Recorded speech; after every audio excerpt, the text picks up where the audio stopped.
Yeah, good evening. Can anybody please confirm whether my voice is audible without any disturbances from the background?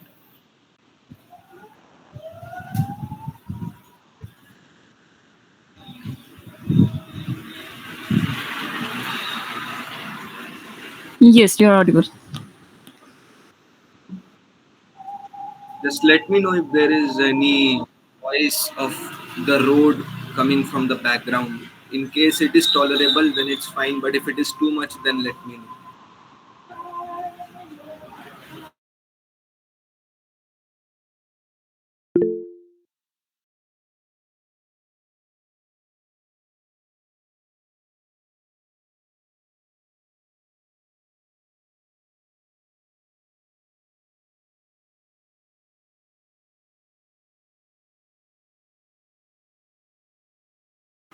Yeah, I see that it's 5 o'clock. So, welcome everybody. I'll be taking today's session. A little bit of background about myself. I have just a minute. I need to let this person pass.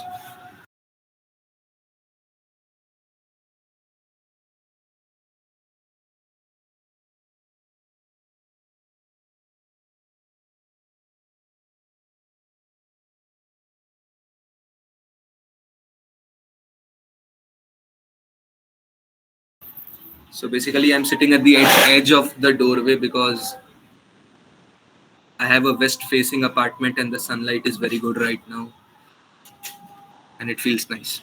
So a little bit of background about myself quickly. I have done my bachelor's in statistics honors, BSc honors in statistics from Amity University, Kolkata. Then I did my master's in statistics from Indian Statistical Institute. After that, I got a campus placement in this company which I perceive as quite beautiful, which is Capital One. It's an American bank. I think that should suffice. And now let me share my screen and get started.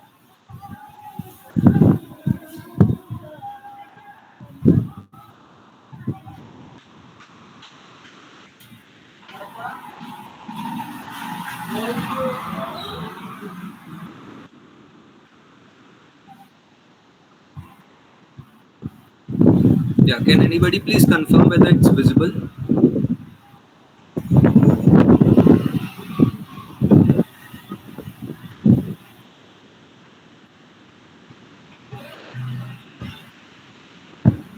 Yes, yes, it is visible. Okay, so this is what we are going to do today. This is a very good book which I read recently, and based on that, it's as simple as it states. There are 10 different rules which are which seem like a lot of English literature has been mixed into it, but they have a lot of mathematical and statistical backing. And the way the author has communicated the story, it's quite well written. And I would be sharing those rules and in the same way with the same stories that the author has done, but in a more fast paced manner and in a more interactive manner. I would try. But before starting the session itself, I would like to begin with a prayer. ओम अज्ञानतिमिरान्धस्य ज्ञानाञ्जनशलाकया चक्षुरुन्मिलितं येन तस्मै श्रीगुरवे नमः. At the end of the session, if somebody asks me why I started with this prayer, I'll tell the translation. Otherwise, it will remain a suspense. So I hope that the right words come at the right time from my mouth in the right spirit, and you are able to capture it in the right manner. So let's get started. I will start with a very simple question, and I would expect this session to be interactive. You can completely write in chat. I am monitoring the chat simultaneously. If it's a little shy for you to speak up, I can understand the feeling. So the question is very simple: do storks deliver babies? Storks, by the way, are birds. In Hindi, you would call them cronch pakshi or saras.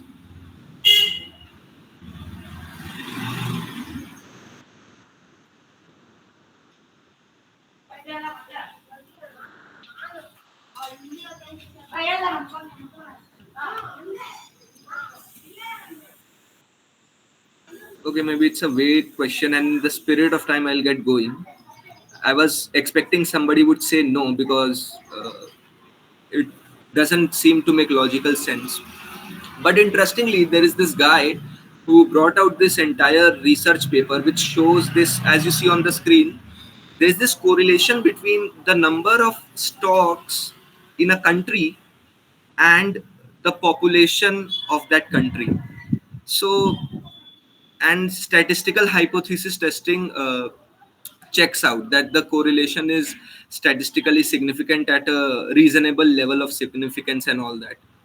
So the question is then, what is missing over here? Like, obviously stocks don't deliver babies, but how can you explain the correlation that you see on the screen? Please take wild guesses.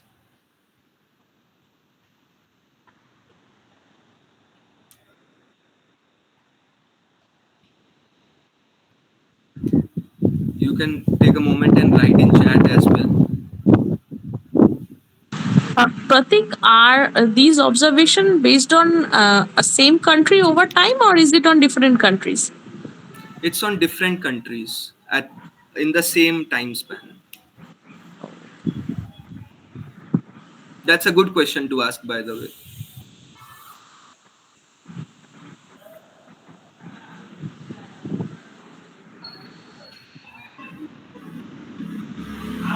In the interest of time, I'll give this one away as well. It's simply because countries which are larger in size tend to have a larger population of both human babies and storks. So it's a kind of thing which we call spurious correlation, where two things seem correlated and they seem as if they are explaining each other, but in actuality it is not the case, and it is something very important to keep in mind. Now let's start with the first story. Actually, that was a brief introduction to the idea of spurious correlation and how correlation and causation are different. Now, if you search, this is a real search done by me, by the way. If you search the most famous books on statistics, you will find one which you see over here, How to Lie with Statistics. And you may have come across the dialogue by Mark Twain as well, Lies, Damn Lies, and Statistics, and all of that. So in the 1950s, 50s, 60s, or somewhere around that range, this brilliant guy Darrell Huff came up with these books in which he sort of just gave away all the tricks, in some sense, that how statistics can be used to manipulate uh, the observations, or manipulate and come to conclusions as per your desire. And anybody who has done some decent course in statistics would very much relate with the quote on the right, I would say. Okay, now let's bring in the other side of the story, the other characters. This is a real research around the date is also given, by the way, in the left side of the screen. Real research by Sir Richard Dole and Sir Bradford Hill. This was the first research ever done to point out that smoking can cause cancer. The very first research. And the background context was that both of these people took part in World War One and World War Two, and after their participation in world wars, they, after seeing all that death and misery, they really wanted to do something benevolent. I mean, I think it makes sense from a psychological point of view that if you see so much death and misery, you would, and you come back from it, you'd want to change the world for the better, unless you get very traumatized and just go in the other direction. But so this is what they did. So these are the two characters of our story. One is like very geniusly portraying the disadvantages of manipulating statistics, and the other side of the story involves characters who actually used statistics to come to a claim. This was the first claim on smoking, and first official claim on smoking and cancer, by the way, as per as my knowledge. Now with these two characters set, we come to the story itself. Now imagine you are running a multi-billion dollar industry, which like the people behind the smoking industry were doing at that point of time, and you have these guys from the academia coming and presenting some findings that can go against your margin of profit, so to speak. So, as a concerned businessman or a businesswoman or a business person, what would you do to retaliate? So, I'll rephrase again. You are running a multi billion dollar smoking industry, and these two research guys come and just pose this research paper that sort of makes people cautious about the health hazards of smoking. So, as the multi-billion dollar industry owner, how would you take your move to defend your profits? What would you do?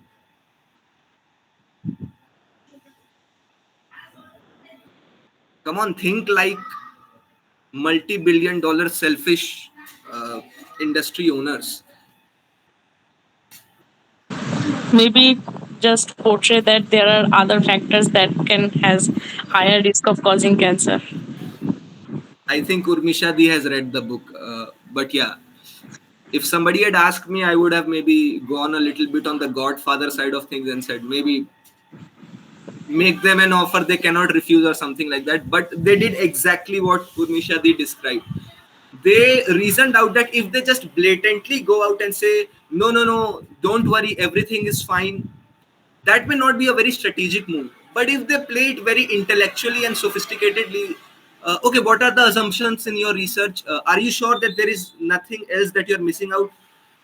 This is actually the line from one of the memorandums circulated in those times by some person at the top, that doubt is our product. Just give out doubt to the public, question the research very thoroughly. So that is what they did. And this person who wrote this book, very famous book, which even Bill Gates quoted and all, this person was allegedly involved in a witness testimony. This is what is said in the book itself. He was paid to testify twice, once in the 1950s and 1960s. What he did was something very similar to what we started. All of these case studies and examples about spurious correlation does not imply causation. He tried to make this entire case very funny, as if these two researchers are portraying something that is very off the beat. And this brings us to this slightly philosophical side of things. And I'm pretty sure none of you might have heard this quote. I was very amazed when I came to it, and it made sense to me after getting all of this context in the first introduction chapter in the book. Yes, it is easy to lie with statistics, but without proper statistics, it's even easier to make any absurd claim just for the sake of it or for your cause. So it becomes very important to acknowledge that numbers can mislead, but numbers are also our strongest bet, perhaps, in going towards the right direction. So that is why the motivation to understand how to analyze numbers in corporate, in academia, whatever you are doing, that becomes of paramount importance. And I hope I was able to convey the importance on why we should know how to do analysis with numbers better, because a lot of important things rely on that. And with this, let's come to the first rule: search your feelings. And you notice this equation on the left, just below the picture. In every rule, you will see a kind of equation. And I hope that when I'm done describing the rule, this equation will make sense to you. Till then, it will remain a mystery. Unless you are like way something of a very powerful genius and you have figured out how this equation connects to the rule. Okay, this is definitely I want to be interactive, so because the next few slides are like very much dependent on the answer to this question. So I am given all the four numbers. First number describes the first picture and all. If you can react, can you react? Okay, anyway, if you can react, or like, what do you think is the odd one out in these four pictures? Please vocalize or write in chat if you can't react to the options that I have given.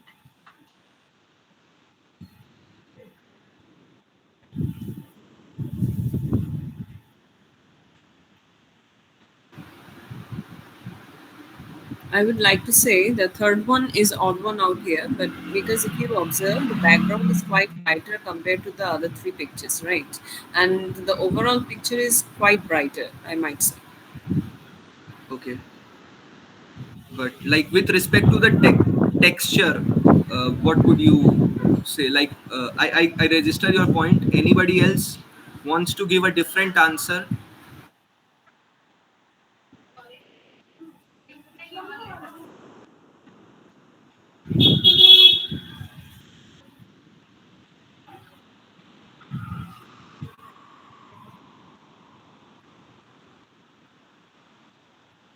I hope there's somebody with a different answer in the audience, because the next few slides depend on it.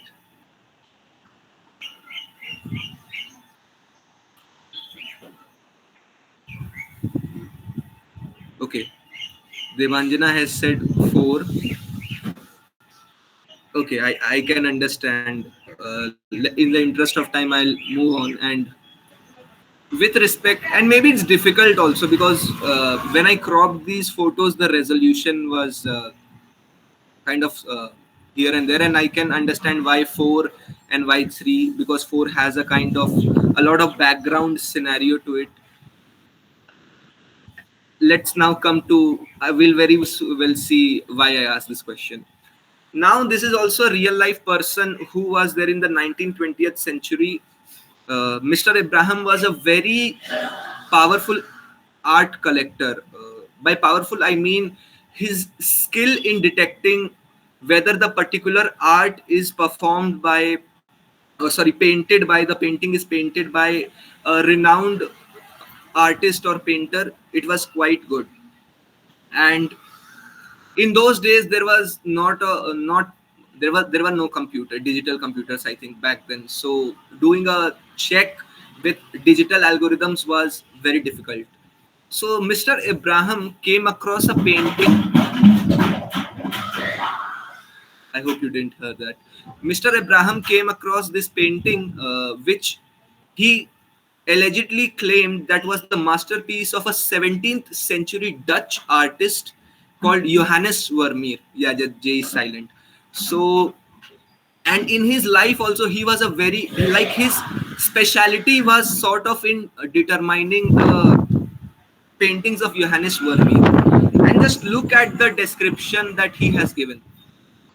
Quite different from all other paintings, but yet every inch of Vermeer. So now you can understand this is the odd one out, and I'll give you some points also why this one is the odd one out. But this was not the true painting, as you may have guessed. He was a genius in his domain of artwork, but still he got fooled. And this entire chapter is about understanding how he got fooled by this con artist called Han van Meegeren. Now let's see how this con artist was able to fool this genius of an art detector. Now, if you look at all these four, maybe it is not very evident, but in high resolution, if you look at the texture of the last painting, and now that you already know that it's the odd one out, you will come to appreciate that there is a slight difference in the texture of this painting and all the other three paintings. And the point over here, which the author of the book tried to make, was it was not because uh, Abraham was ignorant that he made this blunder. It was because Mr. Abraham, was very much proficient in his skill of identifying the paintings, but he got emotional about the situation, and that is why he made the blunder. And we will see how. Essentially, Earlier in his career, Mr. Abraham had made a blunder of identifying a false painting, and he wanted to really redeem his character in the sense that suppose you are working in corporate and you are every quarter you are winning the whatever quarterly award, and one quarter you make a blunder and are really I mean, people don't doubt your proficiency, but it's like a black spot on your career. You would want to do something that sort of redeems that and do something that is like a comeback. Everybody has that emotion of getting a comeback if you have done a blunder or have had a failure. So this con artist knew that. And if you look at the third painting, you will see a loaf of bread over here. You will see the same loaf of bread with a similar way portrayed over here. And in all these paintings, I mean, in at least two of these paintings, you see that there is this element of Christianity. Jesus Christ is involved, and this painting is actually depicting the visit of Jesus Christ at a particular place. So Abraham was sort of doing a lot of deep analysis when he came across this painting. He found links that he thought were links that were created by the original painter, but it were links created by the con artist. Any person who did not have that much of proficient art knowledge as Abraham might not have been able to make this correlation or connection with the bread, because you really need to have a lot of historical context about the painting, the mindset of the painter in the past and all of that. And Abraham knew all of that, and the con artist knew that Abraham knows all of this, and that is how he manipulated it, that if I add details for him to spot, he will spot them because he wants to spot them. He wants to believe that this painting is an original painting. And that is how he fooled Abraham Radius. And another thing that happened was that he he was caught, and that's how we know the story that he was a con artist. But can anybody take a wild guess in how this con artist was, uh, how it was found that the con artist had painted a fake painting?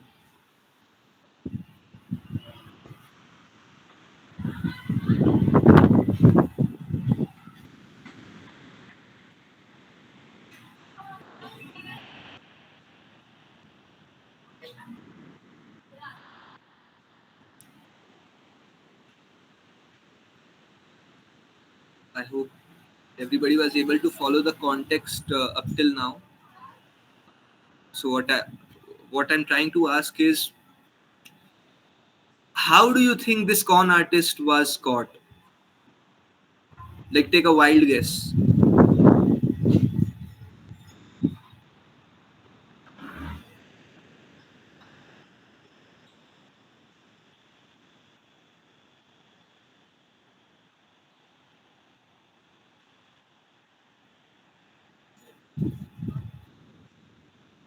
Okay, maybe the question is too vague. Anyway, in the interest of time, it's quite cinematic because he was not caught. He admitted that he was the fake painter. It's because he was in collaboration with the Nazis and he was found selling these paintings to the Nazis. Now, originally, everybody assumed that these are original paintings, and getting involved with the Nazis meant you are a traitor to your country. So the police questioned. I mean, the Dutch police questioned him. He was a citizen of Netherlands, and in order to whitewash his image, he revealed that I am the con artist, and then he, painted this entire scenario that I did this for my country. I fooled the Nazis by giving them fake paintings and getting all of this money from the Nazis. And the Netherlands really wanted to believe that story at that point in time because there was some reputational damage to the country.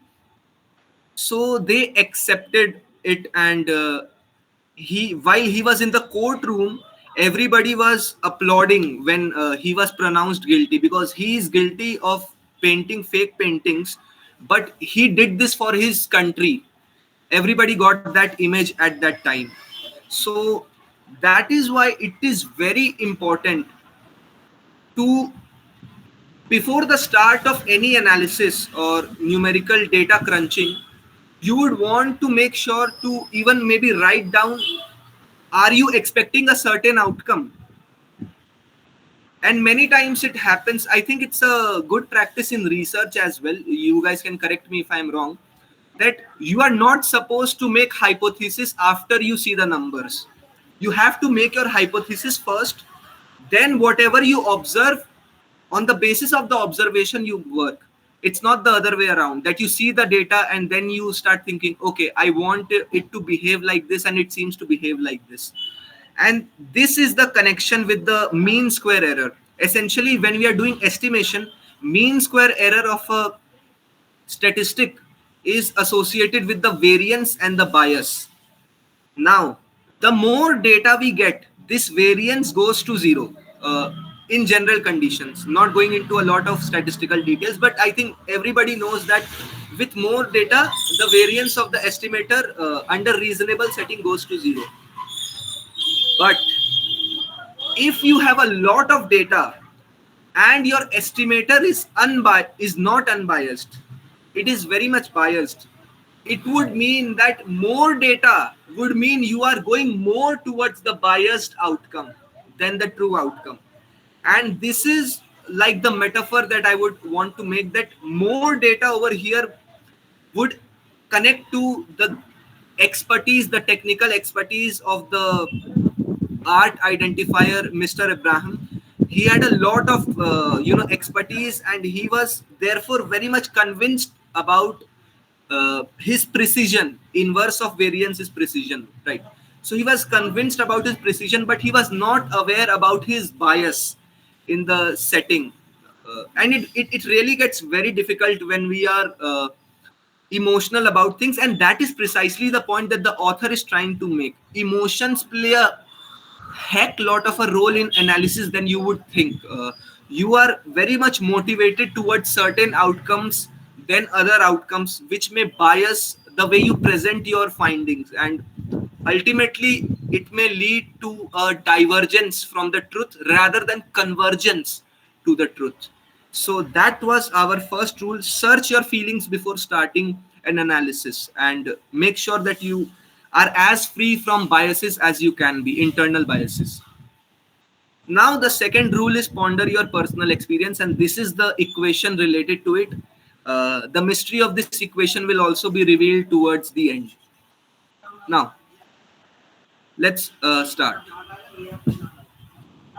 So, at the start of the second chapter, the author starts telling that he came across this statistic from this organization of transport for London, and the statistic showed that there's just an average occupancy of 130 in a train. But when the author went to London and took the train, it felt like this, more or less. So, uh, not going against the government or anything, because I don't want to be killed while I'm sleeping. But this is a real thing. The author is seeing something, but the government official statistic is telling something else. But the catch was both of these things were true.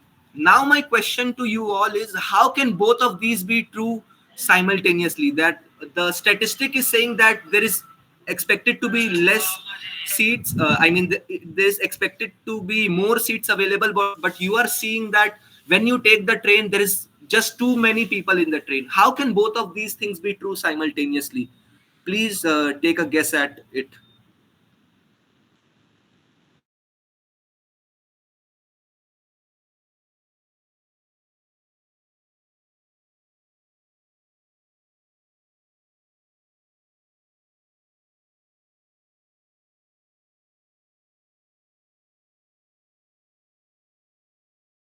All the issues are happening on this day itself. हाँ भैया बस 2 minute. There's an Amazon courier of a laptop for my flatmate who is not answering. But what Skanda said is exactly right. And I would not expect anything less from him because I know him to be a proficient student of statistics, there were multiple trains, and I'm taking the map of Delhi to illustrate this. Multiple trains, multiple times. So what it can mean, if there are 13 or whatever 10 different train routes, each train can have a different occupancy, and what the government is reporting is not it's not false, it's the true occupancy, but it's an average, it's an average. So if you add all of these numbers and then take the average will be 130, but you can see the variance. And this is where the author brings the concept of bird's eye view and worm's eye view.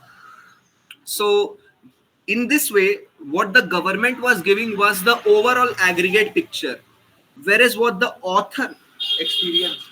हाँ, please phone लीजिए, आ गया है, delivery.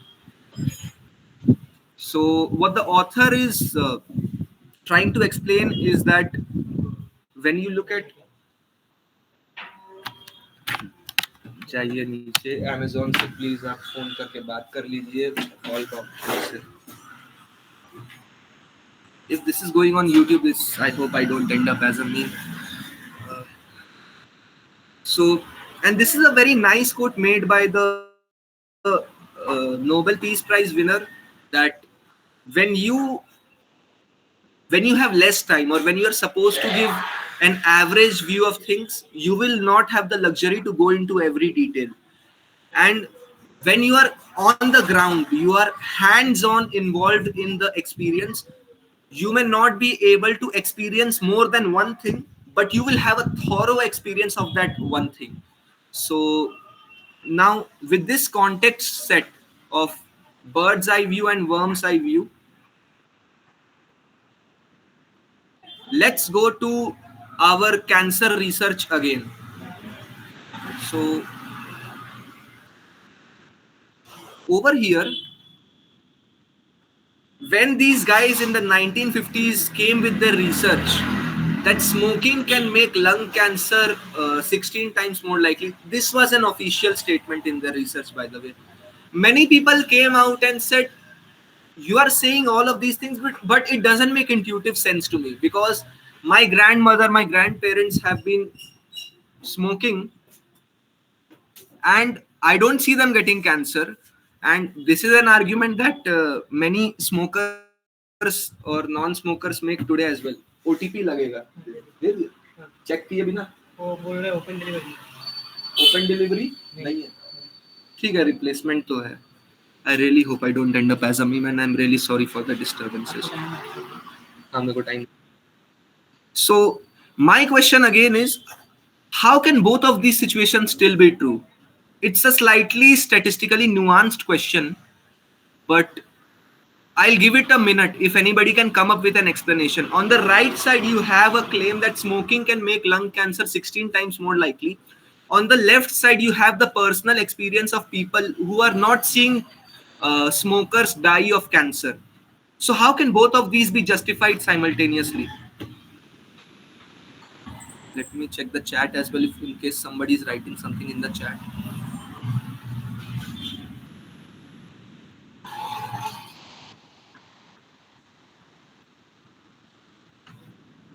Any wild guesses? I think it's the same instance that you explained just a minute ago, that it's a bird's view and then there is the worm's view. This is just one instance where a woman has survived for 100 years, but that's not the overall picture. Yeah, that's correct. And I think it's my fault I wasn't able to paint it as cinematically as or accurately as I should have. The connecting factor over here is that lung cancer itself is a rare event. So let's think about it. If a rare event becomes 16 times more likely, it will, yes, it will become more prominent, but because it's a rare event, you would not expect it to be too prominent. So like if the probability is 1 in 10,000, 16 times more would still be as good as 1 in 1,000. Relatively it's very large, but from an overall point of view, or from a different perspective, you can expect that a lot of occurrences will not be seen still. At the same time, that doesn't mean that smoking doesn't influence lung cancer. So this is something very statistically nuanced about rare event occurrence. When we work with them on the broader scale, it may seem like nothing actually matters, but when we go a little bit granular or deep dive, then we see that things do matter. Specifically in today's time, I think everybody, it said what, everybody in Delhi is smoking 50 cigarettes even if they don't smoke. So stuff like that is being put out there in the media, and people are not seeing as much lung cancers as they would expect after seeing this news. So there is this kind of bias in the mind that this news is either false or I cannot connect with it. But because of the rare event occurrence, this can be justified. So this was one instance where the personal experience and the official statistic or the official reports were colliding, or apparently colliding, but they made sense. But now I will show you another side which is more dangerous. So what, once it so happened that the government of a particular country, I will not say which, it took a statistical analytical approach to the doctors of the country, and said, okay, let's observe how much time, what is the average time that a patient has to wait before meeting a doctor. And they found that it was some half an hour, 1 hour, or no, it was 2 3 hours originally. And they said, no, we should do something for our citizens. We should reduce the waiting time for the patient so that they can get good access to the doctors. Seems like a good idea. You would want the sick to get better access to the doctors. You would not want them to wait long. But something went wrong over here. So the government issued a decree that, or some sort of legal formulation that the waiting times should go down. Take measures to ensure that hospitals or clinics have waiting times going down. The chaos that happened was doctors felt this kind of corporate pressure to make sure that they are giving good numbers. So earlier, a doctor would allow patients to book the doctor in advance or something like that, which is very convenient uh, for certain instances. But when the government issued, or the state government issued, this decree that the waiting time should go down, the doctors felt the pressure that if my average waiting time, if my marks on my report card are not good, maybe, I don't know, I'll not be promoted. I don't know how promotion works for doctors, but there was a sense of insecurity. So the doctors stopped taking advance appointments. By definition, the waiting times went down, which means you have to come to the clinic, and only when the doctor is sort of available, that is when you will get to meet the doctor. So obviously the waiting time went down from 3 hours to 1 hour, half an hour, something like that average. And from the average view, it may seem, the global view, it may seem like, yeah, it's so good, the waiting times have gone down. But when we introspect the personal experiences over here, we will see that the patients were suffering, because now this convenience of advance booking went away. Now on the left side of the picture, something the picture on the left side, something similar happened. This gentleman, well-meaning gentleman, is was the US Defense Secretary, mm, Mr. McNamara, or should I call General McNamara, something like that. So what he ordered was the soldiers should report the number of dead bodies of the enemy soldiers. From his point of view, it makes sense, because see, when you are fighting a war, by the way, this was during the time when America was involved with the Vietnamese people, the American Vietnam War in the 1960s, 70s, something like that. Forgive me if I'm getting the dates wrong. So it was very crucial to know whether we are winning the war, or like where are we exactly headed, and only the soldiers who are on the spot can give you that feedback.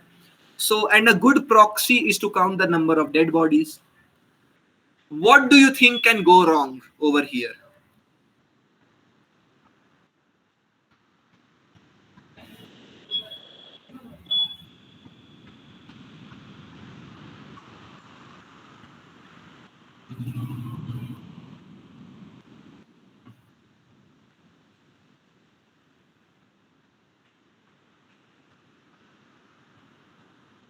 Multiple countings.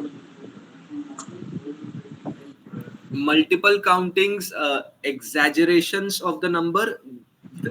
Unfortunately, that was the least of it. What happened was, counting the number of dead bodies became so important that it was used as a proxy to give promotions in the army. So, like, if you can report a higher count, a higher body count, you would get better chances of getting a promotion or getting recognized. Corporate angle. So you see, the common thing that is happening over here is, it's a very beautiful line. When a measure becomes a target, it ceases to be a good measure.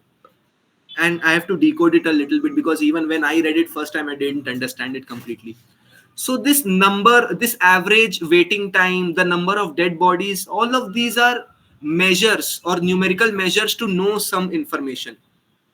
But if you make them a target that you will get promoted if your body count is dead body count of your enemies is high, or you will get promoted in the doctor world if your average waiting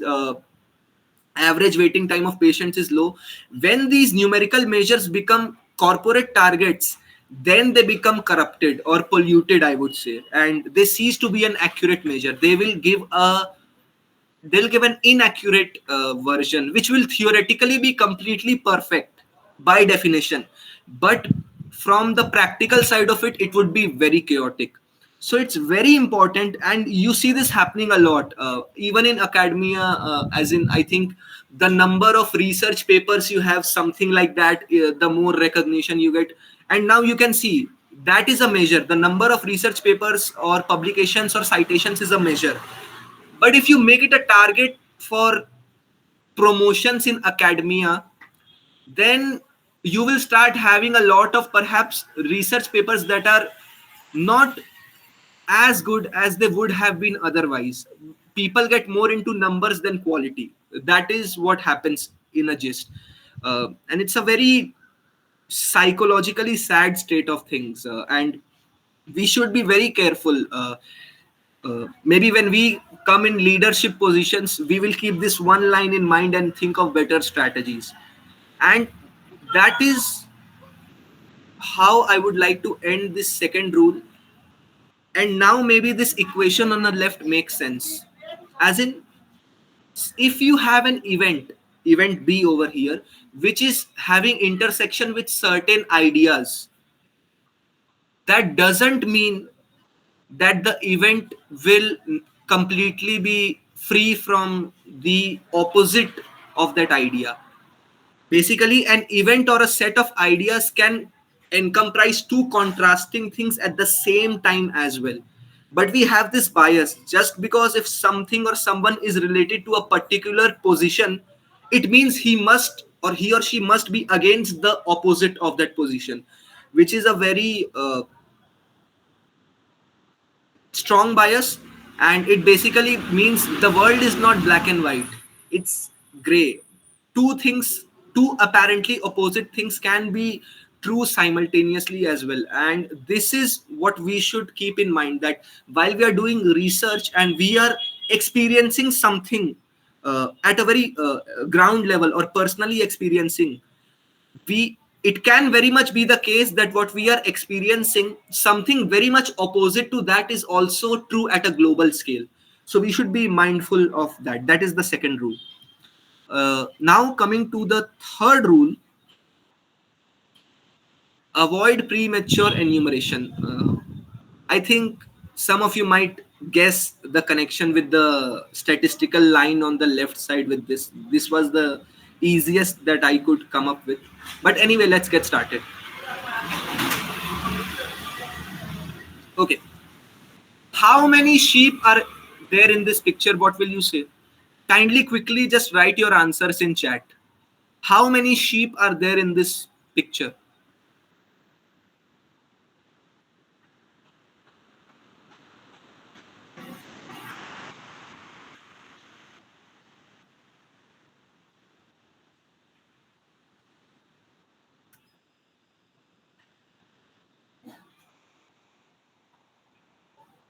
I hope it's not that difficult.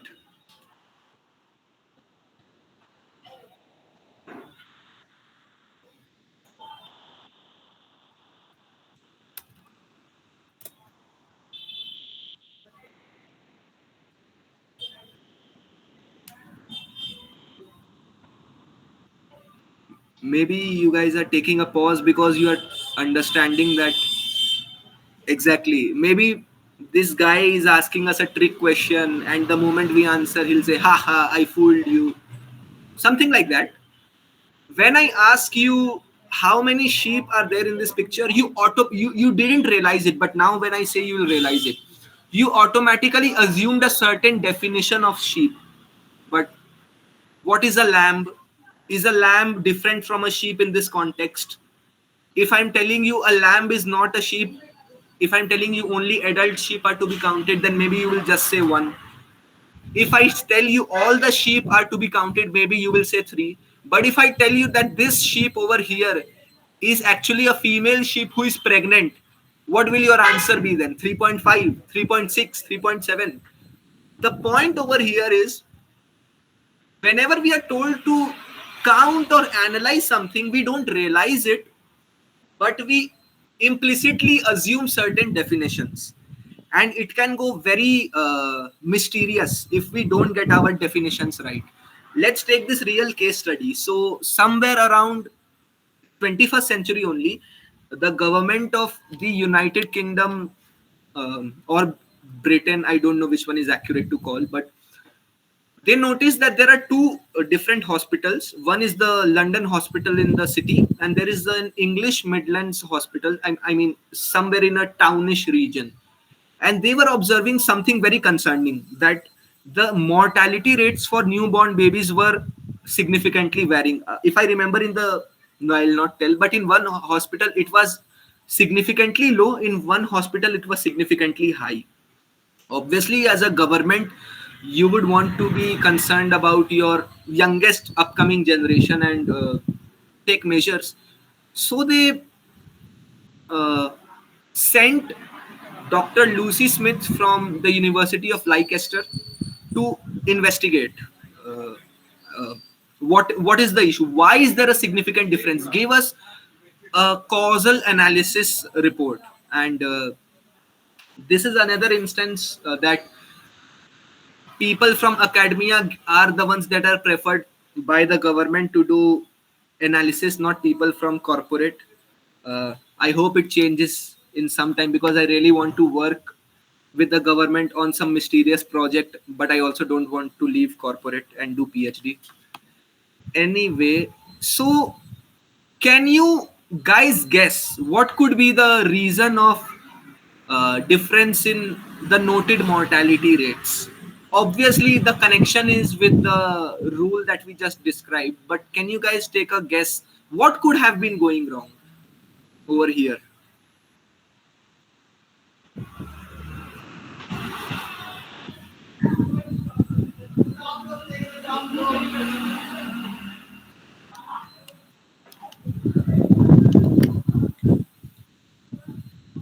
Let me give some more hints. So, what they noted was that we are using these standard definitions, that when the pregnancy is ending around 12 or 13 weeks or before that, it is being classified as a miscarriage, which is not taken as a birth. But if a baby is born after 24 weeks or later than that, then it is being classified as a birth. Do you see a gap in this definition?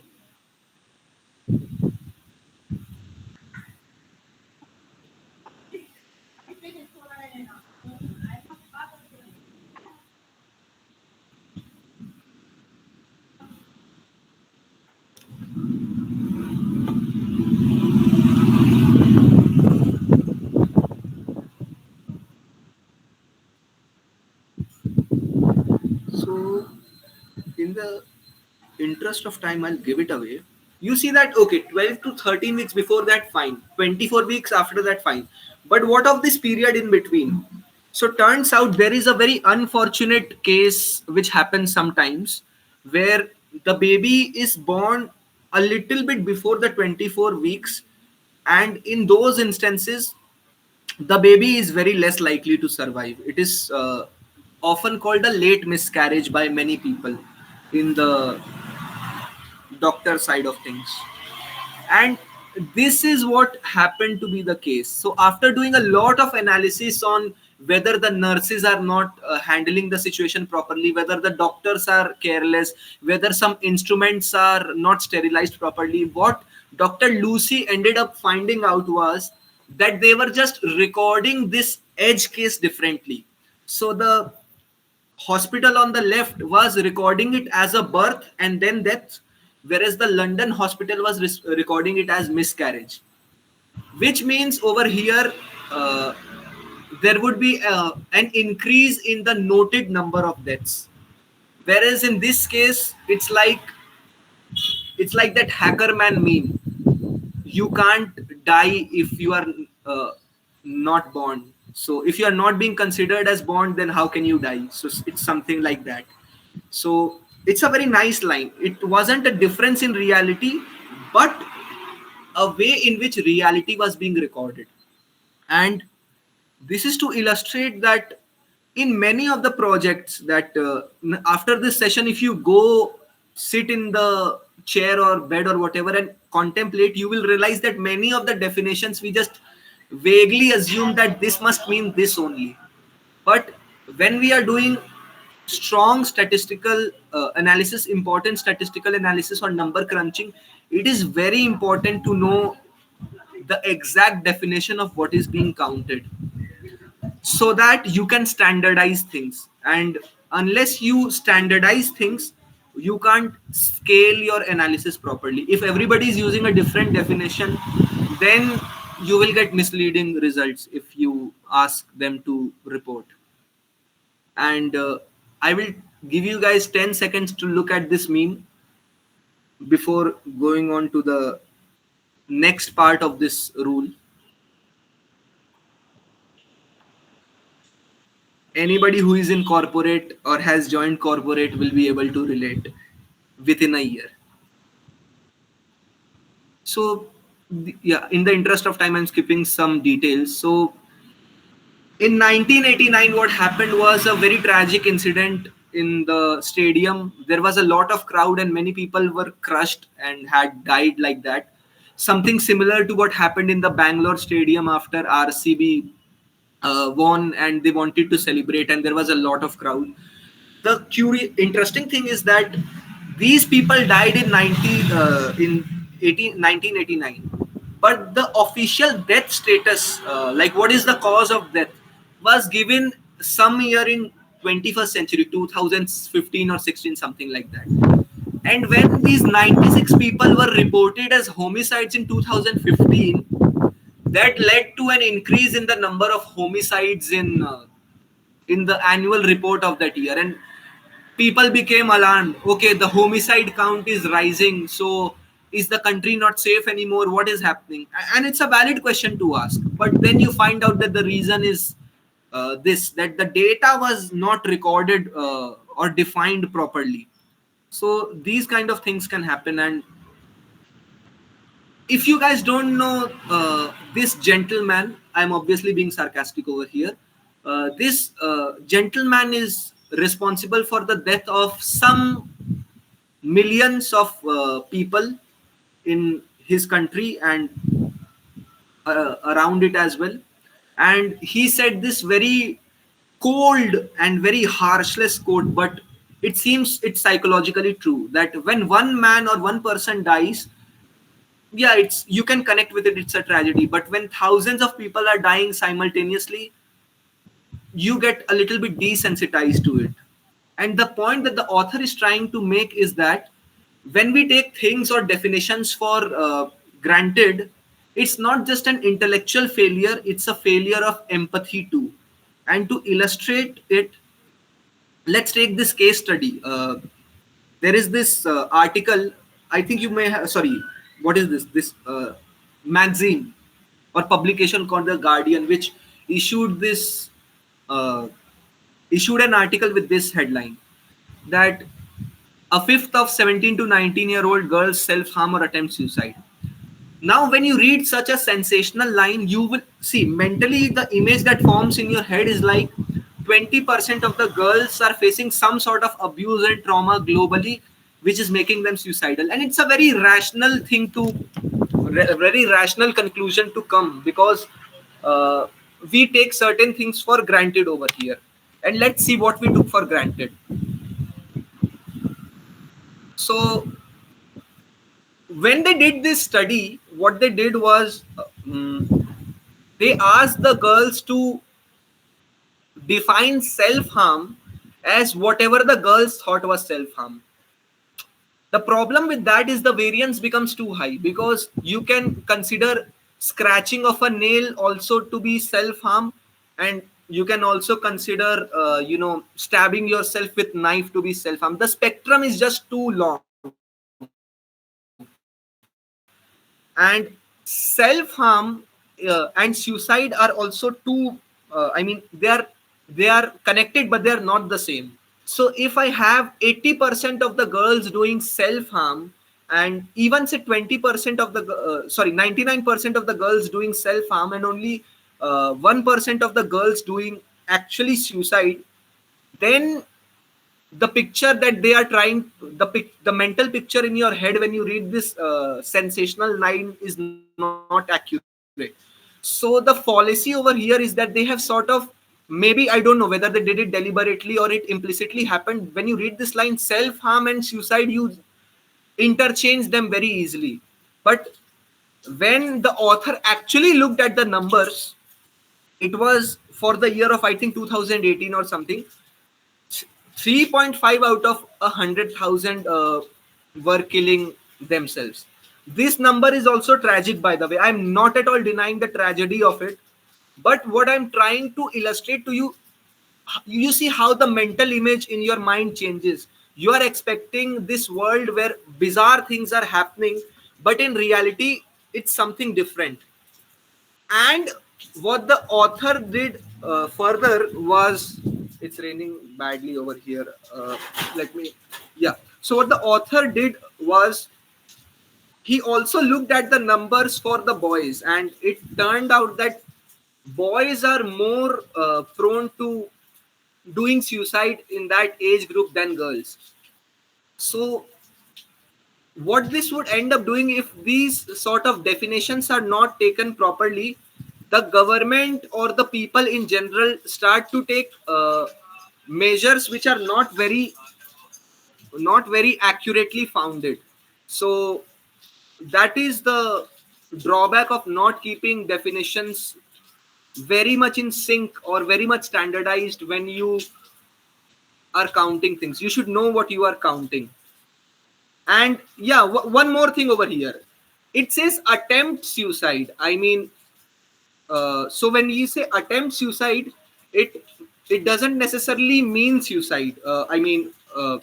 In order to, for it to be classified as death by suicide, the person has to die. But what the article sort of ended up doing was give this image that there are actual deaths happening, whereas the actual number was quite low. So, and media often works like that. They have to give you sensational news, because otherwise you won't click on that.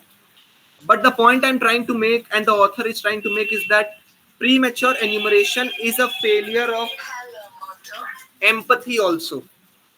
And this is how this equation connects, that when you have two things that are not independent of each other, they are very much dependent.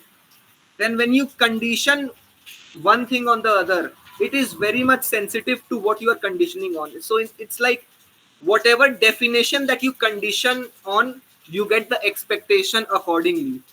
So you have to be very careful about how you're going about your definitions in your analysis. And for the, I mean, there are other rules as well, which we can take up in later in the upcoming sessions. But all of these rules are quite intense, and I hope that I was able to convey them in a enthusiastic manner and an interesting manner in which I digested them in the first place. So that is all from my side, unless you guys have questions.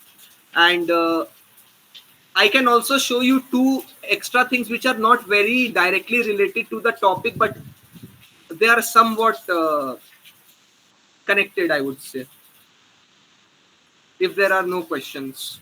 I mean, I would encourage to ask questions and like give your thoughts on these rules, on these three rules that you witnessed today.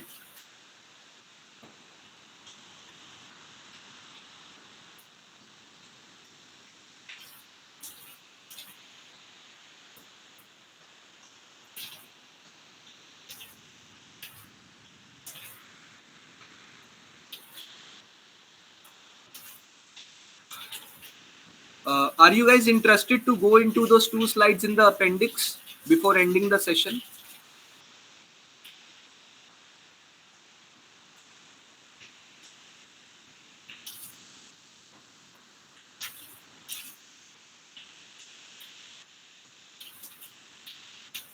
Thanks.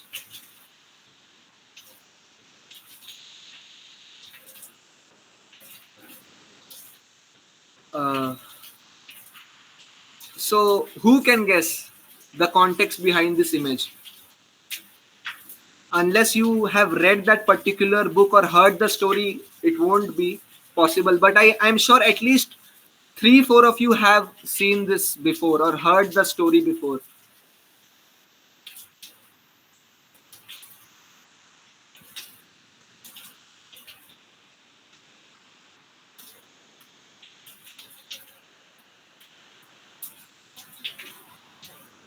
Yeah, if you guys don't give me the context or guesses, this will remain a suspense and I'll not go to the last slide.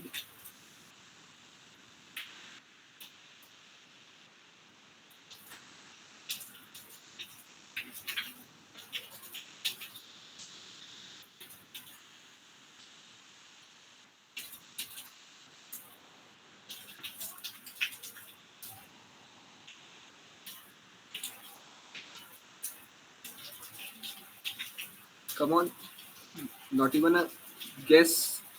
Like, what could be the context behind this picture?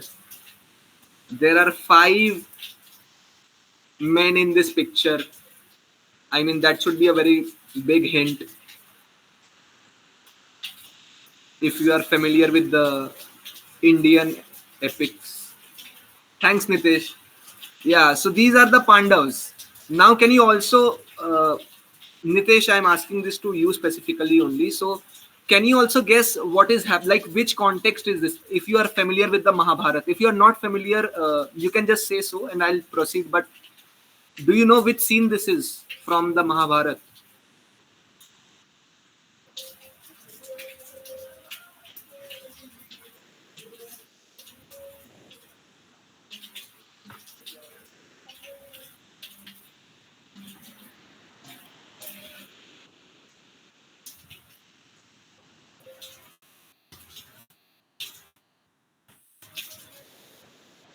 Yeah, you are partially right. The person who is alive is Yudhishthir, but it's not the end of the story. It's somewhat in between when they are in their exile in the forest, Vanvas, and one day they feel thirsty and they come.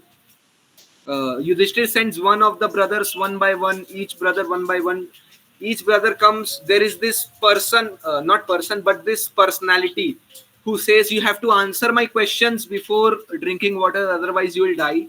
And everybody is, I mean, very thirsty, so they just drink and die. But Yudhishthir is the most controlled of all of them, so he agrees. Okay, I'll answer your questions. And the 14th the entire series of dialogues is called Yaksha Prashna, which when translated from Sanskrit means the questions by the Yaksh.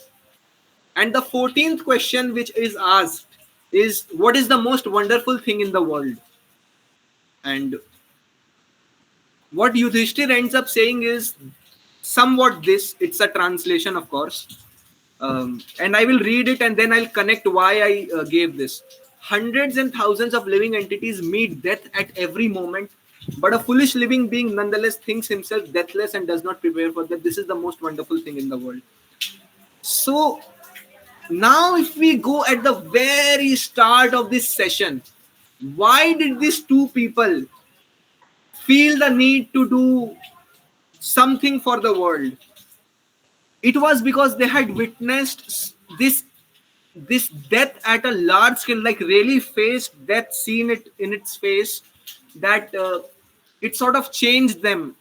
And the idea that I want to give you, which is something spiritual, of course, as you might have made out, is that just like the two gentlemen who got inspired to do a research which now today tells the world that smoking indeed causes cancer, and they had to fight a long battle to establish the credibility of the search. Their motivation was inspired in some sense by their diverse encounter with death. In the same way, we often in our daily day-to-day lives, unless some tragedies happen, we are not very much forced or inclined to look at the nature of death. But it's a very strong suggested philosophical inquiry to think about your mortality and actually give it some thought, and the mortality of others. And somebody had told me that if you truly realize that the person in front of you is going to die someday, then you will feel nothing for that person but love. And if basically if we can contemplate on death and its nature a little bit, we can get inspired to change the world for a better, for the better, instead of psychologically at a subtle level pretending that we will just continue going to the office or the school or the college or whatever day to day and progress in our life. So it's something to think about, just this food for thought, which connects to the start of the session. And that's all from my side, and I'll go with the Hare Krishna. And I hope you all have a nice evening and were able to take away some meaningful things from this session. I am here to answer some questions or whatever until the meeting is ended by the organizers or people leave.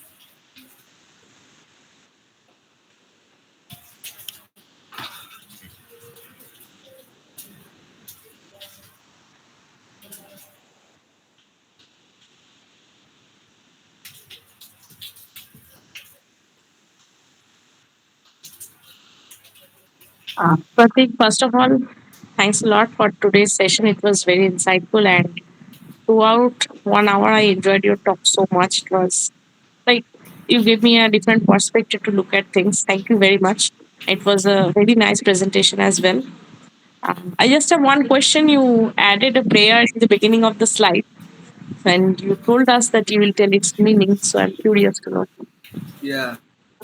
So first of all, actually your comment and your question are linked, because if you say you like the presentation, then I will say that nothing over here is something that I intellectually made. Everything is copied. And if you say about my study from somebody else, and if I'm able to make some statistical connections, like the formula over here with each rule, like the ones over here with MSc, it is only because I've learned from my teachers. And this is exactly what the prayer is saying. It translates to, I give my respect to my teacher who has brought me out of darkness by giving me the light of knowledge. So there are three categories of teachers for me. The author of the book is also a teacher, because basically I digested and conveyed his content only. Second is my teachers who taught me statistics, so that I am intuitively able to place some statistical concepts in between. And the third is my spiritual teachers, in the most magnanimous sense of the word, because uh, if they did not inspire me, I would not take out time to make this presentation and share it with all of you. I would just be doing something else. It's because I've received some sort of mercy and knowledge. I feel like sharing it. So that's why I wanted to start with this prayer. That is the answer to your question.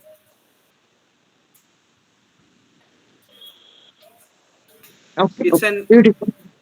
it's an expression of humility, basically, that nothing that we convey or are able to convey is completely our own. It is, everything is borrowed, everything is given to us. So that is the motivation. Thank you very much for asking the question.